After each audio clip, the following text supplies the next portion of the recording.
kung tigom nga magipakita siya ngadto sa tanang kadagkuan o sa tanang mga inila nga sa gingharian panahon ni Haring Asoryo. Si Reyna Basti iyang gisalikway, iyang girepyos ang usa ka gikinahanglan sa hari. Takong hari gani magkinahanglan bisag kinsa iya kinahanglanon, dilabi nang ikaw usa ka dakong papel sa gingharian, usa ka karayna, matubang jud ka sa tanan mga tao. Apan kini si Reyna Basti wala siya matubang. Iyang gisupak ang pagbulutan sa sakari. Una nga sa labing panahon, si Haring Asoryo nasuko ni Reyna Basti.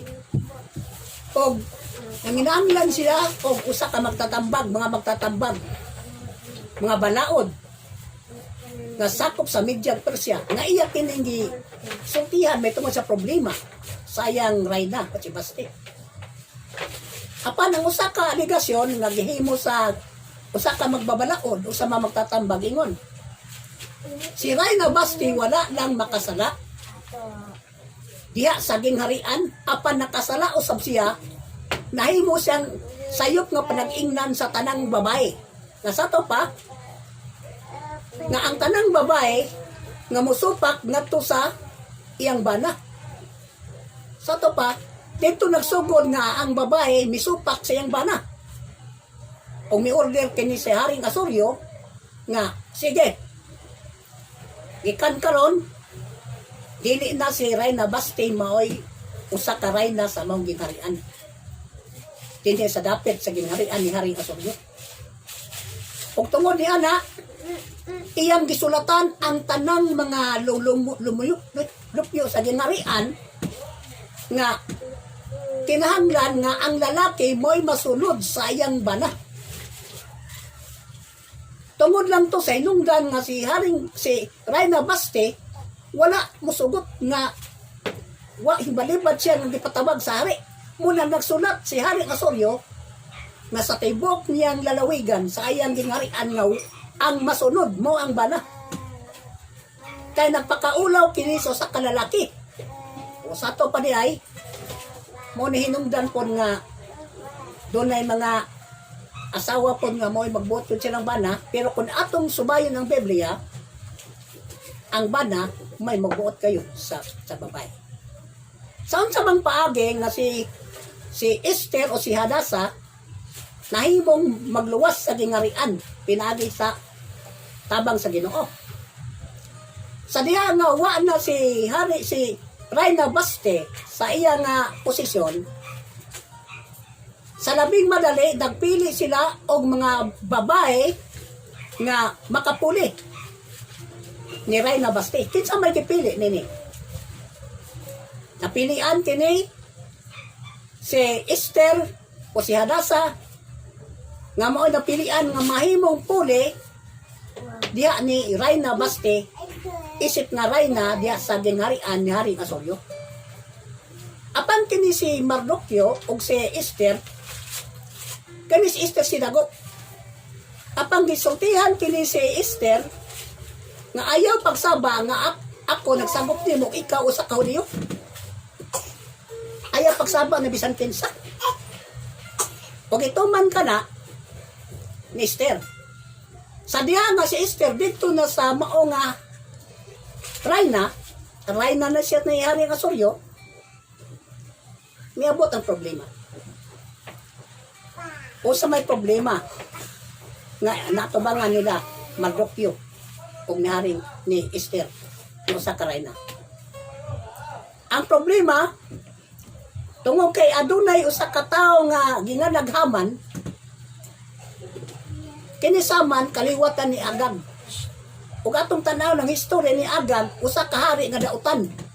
Nga sato pa di ay tipoy kalikayan kun dautan po ang kagikan basin po naa po mo tumaw. O kay kini kaliwat man ni si Haman ni Agag. Nga si Agag usa ka hari sa una panahon ni Haring Samuel. O ni Propeta Samuel, usa ka dautan. So, kinis Agag mo na iyang kaliwat. O mo ni si Kini si Haman usa kaliwat sa ni Agag. Ang nahitabo kay kini si Haman usa siya nga gipili ni Haring Asoryo nga may magdumala sa gingharian nga ikatulo ka magmamando sa gingharian gawa sa hari. Karon kay doon na may kinaya sa Mahudyo.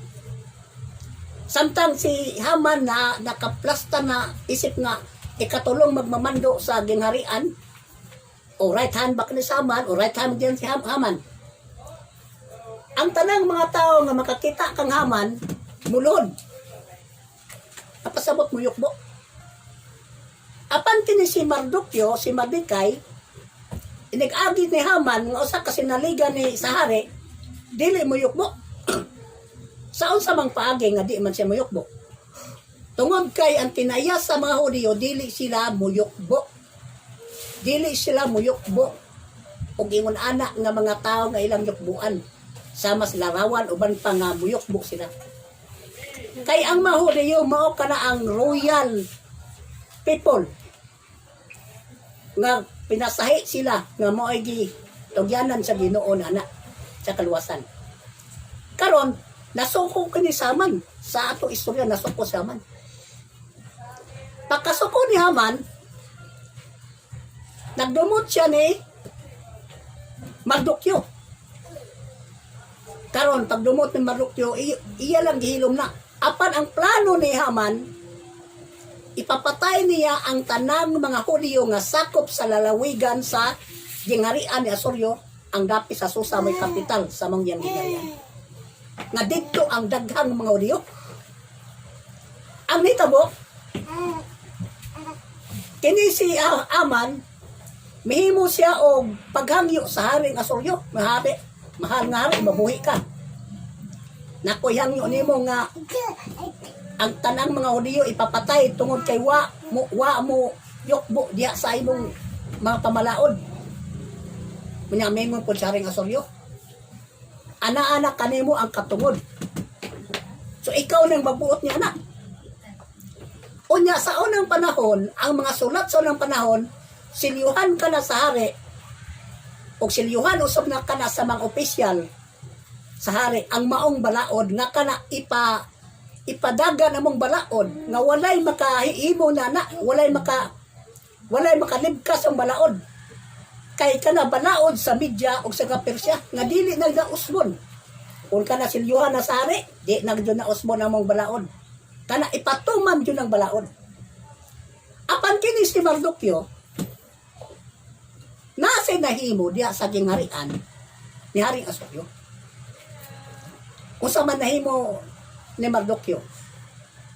Si Mardukyo usa sa nakakita sa mga tao ni Haring Asoryo nga nagplano sa pagpatay kang Haring Asoryo nga mao si Bigtan. Sa diyan hibaw-an ka ni Mardukyo, iyang gisultihan si Esther mo sa Karayna. O si Esther, iya usab nga gisultihan si Haring Asoryo. So ang netabo nini, kung man may istoryahin ni Esther si Haring Asoryo, ipapatay niya kato si Bigtan nga nagplano sa pagpatay sa hari. Apa nakariko dito sa basahon sa hari, dito sa gingharian ang netabo. Karon, pag-abot sa panahon, kay ang sugo ni Haman ipapatay man niya sa Mardukyo ug ang tanang mga tao sa sakop sa mga Hudyo. Unsa may giingon ni Mardukyo, nagkuhol siya.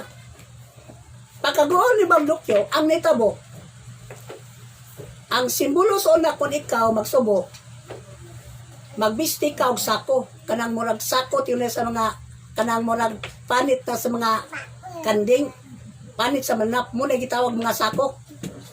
Dili ning sako nga atong gikon mga sako nga isip nag sako kay haito man ka mga balibo sa kanding. Mo kanay nagsimbolo nga kung ikaw magsulob nga na magsubo ka.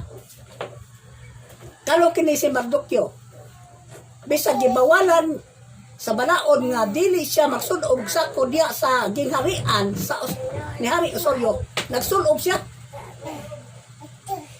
Why tingog ni si Mardukyo?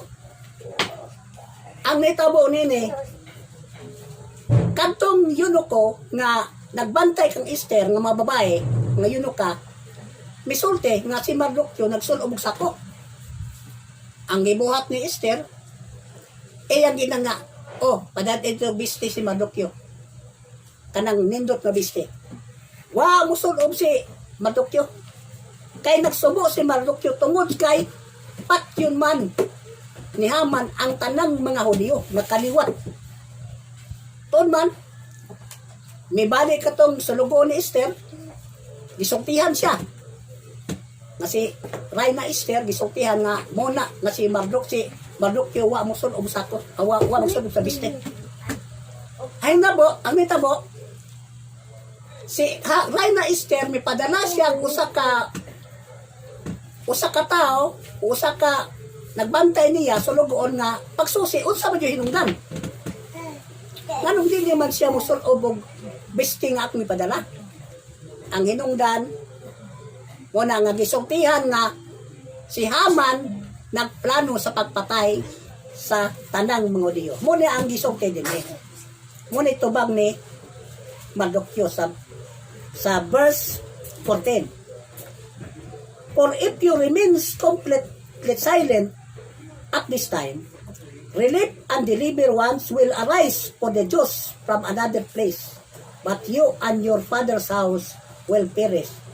Ye who knows, wherever you have come to the kingdom of such a time as this. Sa ato pa, giingon si Mardoqueo, ang tubag ni Mardoqueo, kung magpabilin ka nga magpakahilom lang ka nining mga butanga,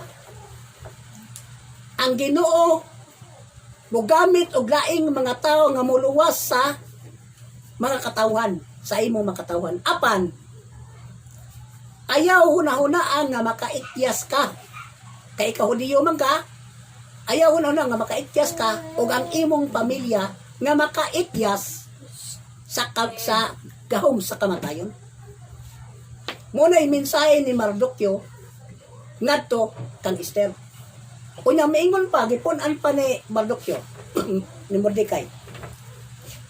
Wala ka may balo nga nining panahon na gihimo kang reyna aron ka makaluwas ka sa mga katawhan diya sa gingarian ni Haring Asuryo. Karon ang netabo midot kinis kasing-kasing ni Esther.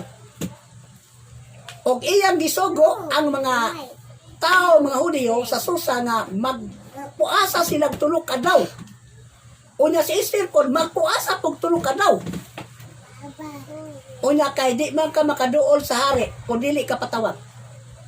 Ang sulti ni Esther, mamatay man kung mabuhi. Wa man ko tubuti sa hari nga muadto ko kung di ko ipatawag. Muadto ko tungod og alang sa kaluwasan sa ako makatawagan. Ang netabo, nagpuasa ang mga tao, ang Hudyo, uban ni Esther. Pagka magpuasa, ni Esther sa tulog adlaw, miadto siya kang Haring Asuryo. Nag-unsa man siya dito. Mingon siya, mahal nga hari, aniya ako, aron sa paghangyo kanimo. Unsa man kana, mahal nga reyna, isulti, kay bisag katunga sa kong gingharian, ihatag ko kanimo. Imbitaron ta ka mahal nga hari sa usa ka panihapon na nang pitsaha o na nang adlawa. O dad-a ang imong sinaligan nga si Haman. Tod man, hing-abot ang panahon nga pag-imbitar ni Esther, hing-adto sab ang hari. Karon kay dito naman ang hari. O dito po siya man, nag-inom-inom o ang hari.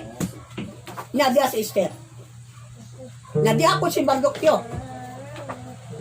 Dito sa layo-layo ras Mardoqueo, pero wa mauban to sa mga pundok sa hari ni Haman.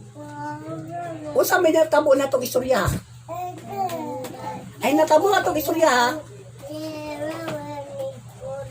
Ang hari murag nalibog siya siyang pagalingon kung unsa jud ang ikinahanglan sa reyna na si Esther.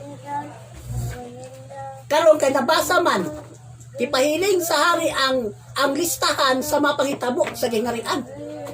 So, importante yun ang natay record. Kung unsay mapangitabo sa itong kinabuhi natay, kitawag ba nga mga paguna-una ba? O kanus atan na problema, o kanus apot ta giluwas sa Ginoo, o kanus apot ta nasolba ang atong problema. Karon kay nakita man sa hari nga si Mardukyo dunay gibuhat nga maayo. Ay importante yun nga natin buhaton nga maayo sa itong siya katao. Kay kung ang tao magbuhat og maayo nga to siya katao dili na kalimtan. Mas kalimtan pa tong nagbuhat og daotan unya nangamatay sila. Apan ang nagbuhat og maayo may numduman gyapon ang iyang kayo. Bisang mawaan na sa kalibutan apan kay naa sa gipugas nga maayo may numduman gyapon. Karon ang nakita sa hari kay si Mardukyo mao man ang nakaluwas sa hari tungod kay si Mardukyo usama kataytayan nga misulti kag Esther aron maluwas ang hari gikan sa kamatayon kay doon na may nagdumot sa hari. Tuon man di pangutana na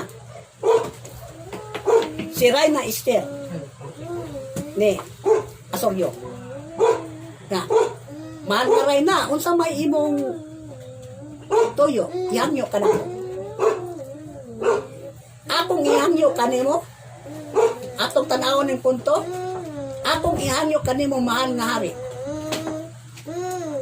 si haring ama o si Aman usa sa imong sinaligan nagplano nga patyo niya ang tanan nako makaliwat ug apil ko usa ko kaduyo hudiyo ingsinta ang hari ang gisulti sa hari nag-apil day ka nga i-apil na mo patay di ay ang Reyna Aman ton man pagsusi ana sari dito sa listahan nakita niya dito nga si Mardukyo adunay dakong nahimo sa gingarian usa man nahimo ni Mardukyo tungod kay siya nagluwas sa hari.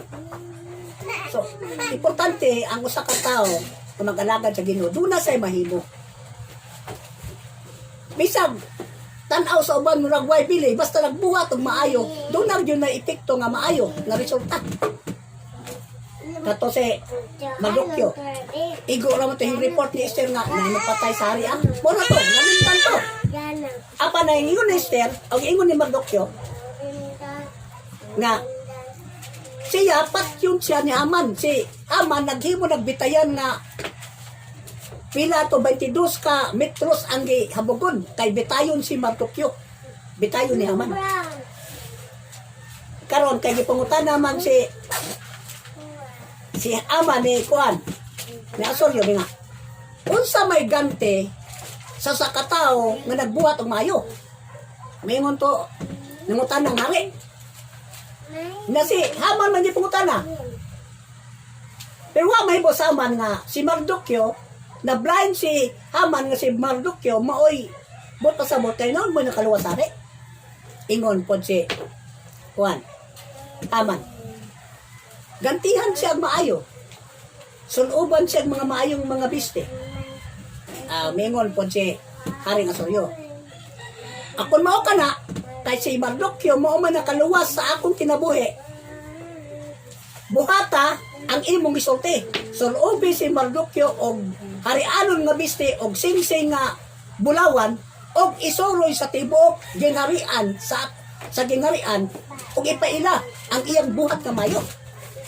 Masato pa day ang usa ka tawo di ay nga dunay say buhaton nga maayo mahimong mapasidunggan day ang usa ka tawo. Dili lang sa iyang panimalay kundi ngadto sa abang pang mga tawo nga makadungog nga nagbuhat og maayo. Tuon man si Haman nga kaaway ni Mardukyo wa say nahimo. So ang sa katao nga imong pasidunggan niya imong kontra. Sakit sa imong buot. Sakit sa puot sa katao kon. Ang usa ka tawo pasidunggan nga imong kontra na kay si Mardukyo si Haman kay kontra man na. Kasi si Mardukyo wa man mo luhod ni Haman. Mo na kikasok ni Haman. Una mo nang nagplano nga ipabitay ni Mardukyo. Karon kay mingon man ng hari Sige Haman, pasidongge si Mardukyo, isakay sa labing kusog nga mula nga kabayo. Ipasuroy dito nga mauni ang naggipasidunggan sa hari.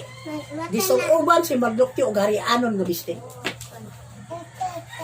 Siyempre si Haman, naibalo siya nga ang iyang gahom, ang iyang pagka sinaligay murag nawad anak umoy. Karon pag-abot na dito, istorya na si Esther nga usa ka Reyna og si Asolyo. Tingog nga. Kini si Haman mahal nga hari. Nagplano sa pagpatay ni Mardukyo ug adunay na bitayan nga 22 ka metros ang gihabugon nga bitayan ni Mardukyo. Di nahadlok si Haman. Si Haman murag ingon ta nga mura pag napalaban ba sa Reyna. Awa jud tagda si Haman ni kuan ni Esther nga sa Reyna. Nga dasawa tagda. Karon pagkita mo na. May ingon ang hari. Sige.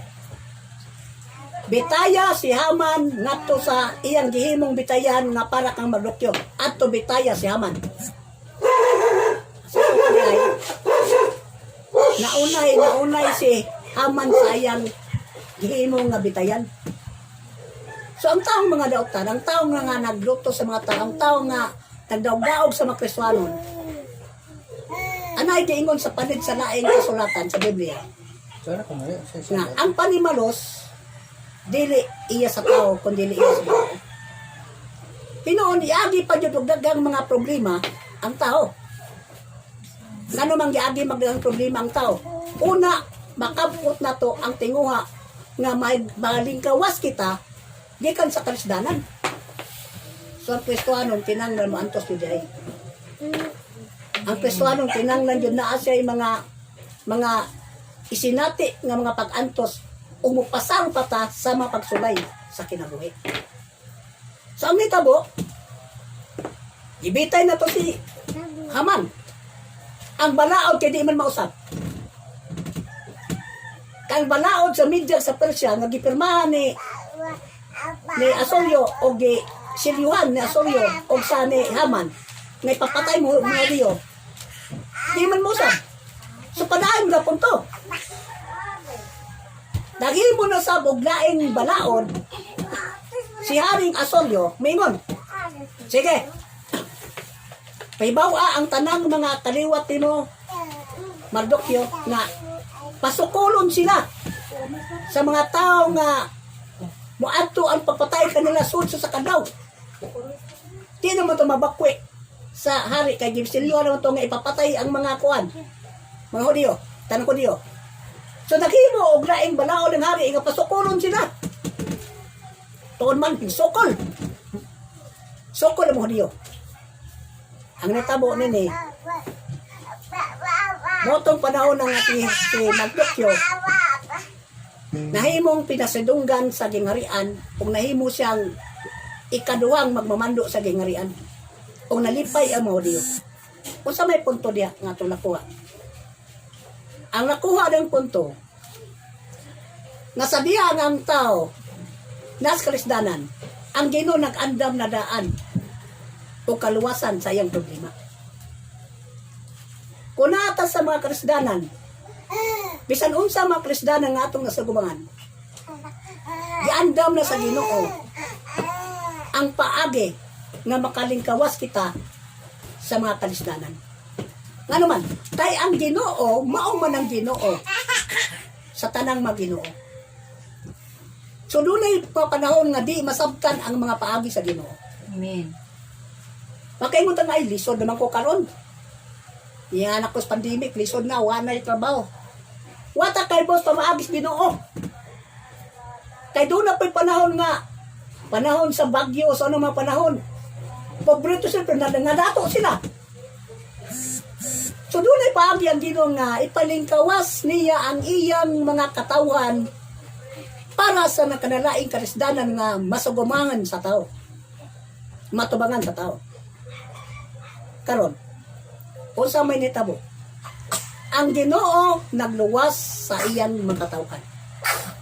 Unya, wata kay baw nga nining panahon na, kung unsay kahimtang sa taon ning panahon na, gitagana ka na sa Ginoo para sa umaabot katong panahon ni Jose.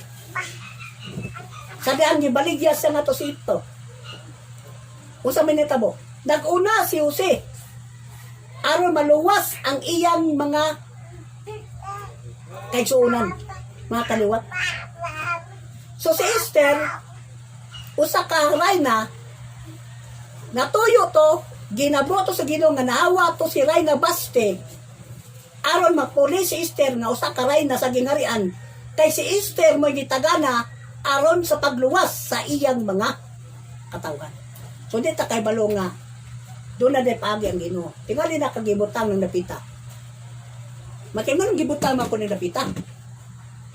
Tingali mo kung umaw ng dapita na di ko ganahan ng dapita. Naas kagubot. Apan wata kay baw nga ang Ginoo adunay mga plano nganong gibutang tas Ginoo ning dapita. Daw may plano ang Ginoo nganong gibutang tas sa Ginoo. Ning mga Kristiyanan. Aron maila, aron mapakita, aron may maya ang Dios nga ang Ginoo aduna siya'y paagi o aduna siya'y katuyuan nga unsaon pagluwas sa iyang pagkatawan. Dili lang katawan sa mga Hudiyo kundi sa mga tibok kalibutan. Yun sa pagluwas sa katawan.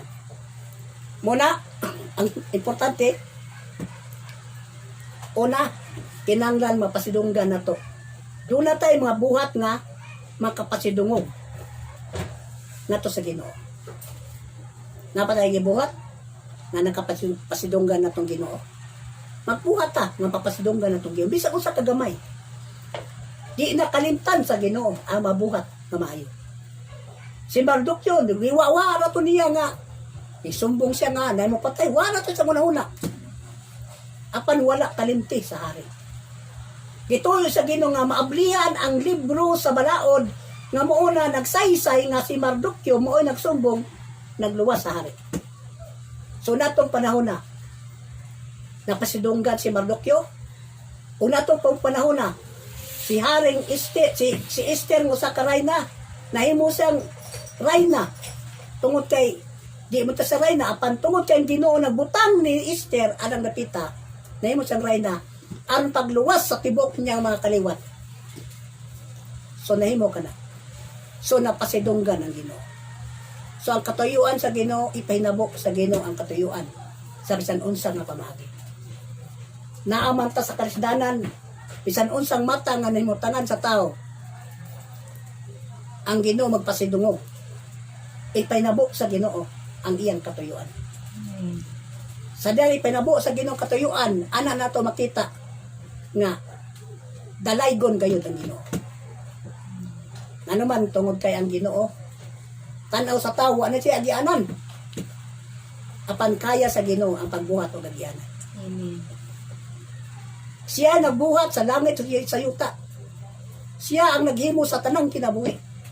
So kaya niya sa kung sa karisdanan nga may tabo sa tao, kaya niya. Kaya nabuhaton sa Ginoo. Walay butang nga dili mahimo sa Ginoo. Pero sa tao, makaingot ta, lisudan ni kaimtanga. Akong kaimtang lisod na ni.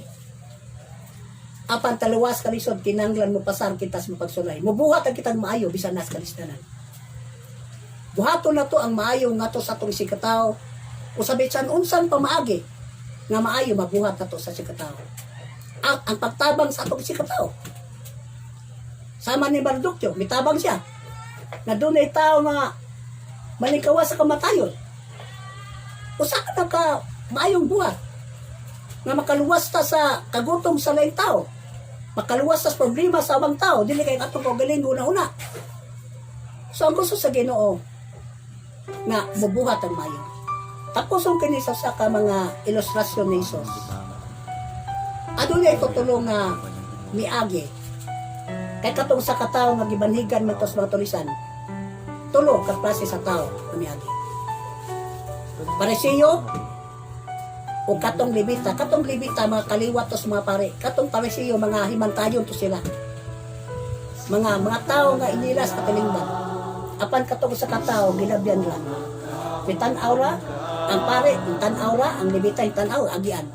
Pero sa Samarianon kunim tan aura sa Samarianon layo ura sa gingharian sa Ginoo kunim. Ang imong tabangan mo ra ba? Ang kauban sa imong simbahan? Ang imong tabangan ang imo lang kauban sa imong pagtuo? Ang ingon sa Biblia. Buhata. Kung gusto ka nga makadawat at pasulong, sige na buhata. Sama ni Mardukyo. Iyan gibuhat. Kung mo tanawon si Mardukyo, Hudiyo. Kung mo tanawon po ang kinabuhi sa ginharan ni Asuryo, wa sila, udi sila ba Hudiyo? Apan nga naman. Namitabang man si Mardukyo ni atong sahari. Kaya mitabang man siya, so wa kalimti ang iyan mabuhat. So mo na maigsoon kung usay atong buhaton para sa atong sikataw, bisan kinsa. Di yun na kalimtan sa Ginoo. Ug ang Ginoo mangitag pamaagi nga muluwas siya sa iyang katawan kaluwala sa kalistanan. Magampo. Kanimo Ginoo nga labing gamanan. Amahan tag-iya ka sa among kinabuhi. Walay butang nga masalipdan sa mga nahuna sa among kasing-kasing Ginoo. Ang tanan nabasa ni makining Ginoo. Nabasa ni Ginoo ang kinadman sa among nahuna sa among kasing-kasing.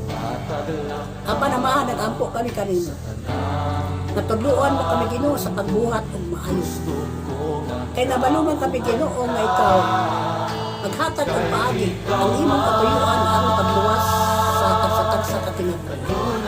Labi na karong panahon na amahan, wala kami Ginoo nagsagubang nining makalilisa nga sakit ning kalibutan na kami. Apan Ginoo, atagi kami kalinaw. Madili matandog among relasyon na kanimo. Pinoon, nag-ampo kami. Patiluwala ng problema Ginoo.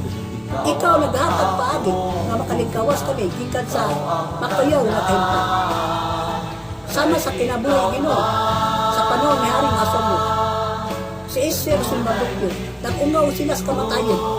Kung kay adunay mga paghadla Ginoo, adunay mga paghatag Ginoo, pasidaan sila kinabuhi, nga aginan kinabuhi. Papaso na sa kalibutan. Panamahan, kami malaumon niya kanimo amahan. Nga bisan pa sa among panahon karon, bisan aniya kami sa kalisdanon, apan ikaw mong Diyos, nagtagana o kabunahanan sa tagan mo kami Ginoo ang dagang panalangin sa mga o kini makatag mo nagkalipay o kami magsadya sa pagambahan sa pagdayo. Amahan, aniya kami sa Rosyan na kaintan. Aniya kami sa isog karon kaintan. Apan Ginoo, kinahanglan ng imong katawan mo pasan biya sa kanalaing mapanulay sa kinabuhi. Ang usap kami Ginoo, mahimong magantihan sa among mabuhat, sa among pag-anaga kita. Ama, manintak na sa pagtuwa, nilipayon kami, ikaw ano sa mong kaluwan. Salamat Ginoo nga gitubuan mo among kasing-kasing sa pagbuhat at mamayo. Ginoo, wala kami magbuhat at may butang alang pagkasitulong sa mga kaluwan. Kulili, magbuhat kami at may butang alang sa abang mga tao. Kung sa ama nag-ampo kami kanino, tubuhay kami Ginoo sa pagbuhat at maayo. Kaya wala kami maayo magibuhat sa mga kaluwan.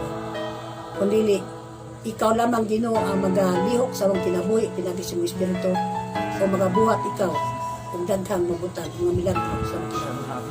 Ang usa sa mga milagro mong himuon, na ilangkuwas mo kami Ginoo, ang tibok kalibutan sa daghang mga problema, hilabi na karon Ginoo sa suliran, ang gihambin karon sa mga katawan, nining COVID-19. Salamat Ginoo, nintag na sa kayo. Salamat ang kanang mo, Hidayah. Ang dungog himayo, kaya lang di kami mag-ino. Tapos kami daw, pinag-isangalan ni sa Kristo.